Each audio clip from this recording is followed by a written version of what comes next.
Mula dito sa Romblon Main Island, pumunta tayo ng Tablas Island at sumakay tayo ng bangka o pamboat.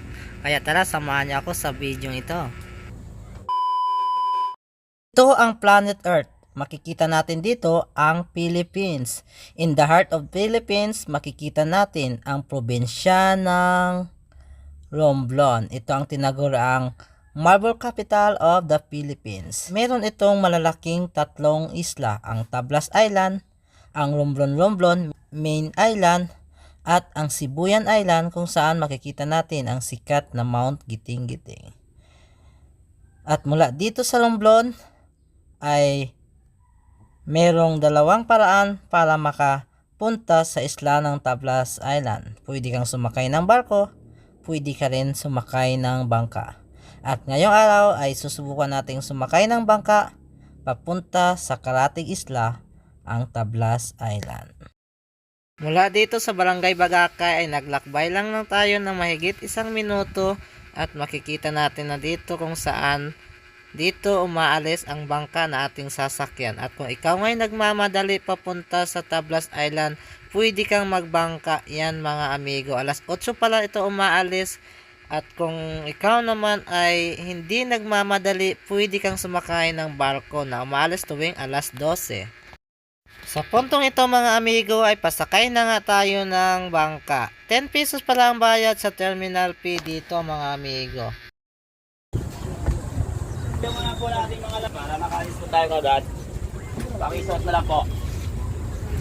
Bago pala umalis itong bangka, kailangan magsuot ng life jacket ang bawat pasahero. Wow, ang ganda ng view dito sa Barangay Bagakay. Kaya ako ay sumuot na rin ng life jacket para na rin sa kaligtasan ng bawat pasahero. Dito makikita natin kung gaano kaganda ang Barangay Bagakay dito sa Romblon. Sakto alas 8 nga pala umaalis ang bangka dito mga amigo. Kaya bumili ka agad kayo ng pasalubong tulad ng siopaw dito. Dito ay umikot na nga ang bangka at talagang makikita natin kung gaano kaganda atong Barangay Bagakay. Tingnan nyo naman mga amigo. Yan. 360 yan. At dito sa kabila makikita natin ang Romblon Port at dyan ang barko mga amigo. So meron palang barkong dalawa dito na nagbabiyahe, ang Montenegro at ang Star Horse Shipping Lines. Talagang napakaganda mga amigo at talagang enjoy ang biyahe dito.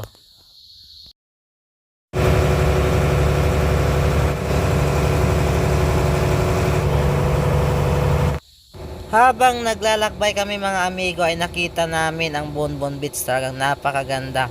Puting-puti mga amigo, ang sarap puntahan. Kaya isama nyo na ito sa listahan na inyong pupuntahan kapag pupunta kayo dito sa probinsya ng Romblon. Bukod sa Bonbon Beach, matatanaw mo rin ang napakataas na bundok dito sa isla ng Tablas, ang Mount Payawpaw. Isa din ito sa aking isasuggest sa inyo na pwede nyong puntahan. Siguraduhin lang na malakas ang inyong resistensya at hindi kayo mahapuin.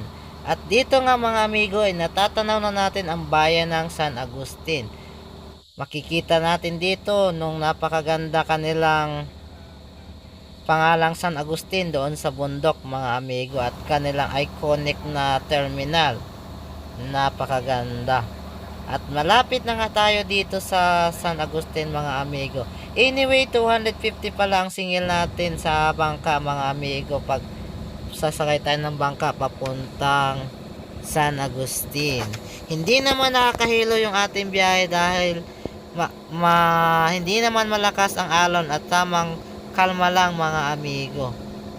At pagdating mo nga dito sa San Agustin, mayroon na mga van at jeep na naghihintay sa iyo para pwede mong masakyan kung ikaw ay pupunta sa karatig na bayan dito sa isla ng Tablas. Halos 1 oras lang pala mga amigo at narating na natin ang bayan ng San Agustin. So umalis tayo ng bayan ng Romblon ng alas 8 at nakarating tayo ng alas 9 dito sa bayan ng San Agustin. Pwede ka rin kumain dito bago ka umalis at dahil marami dito mga kainan na mura na at masasarap pa ang mga pagkain at marami kang pagpipilian talaga dito mga amigo.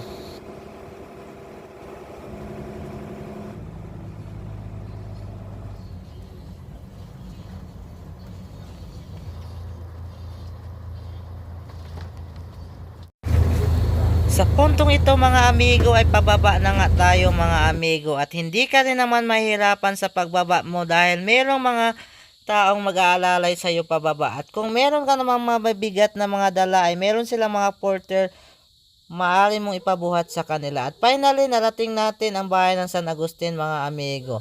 See you in the next video. Bye bye!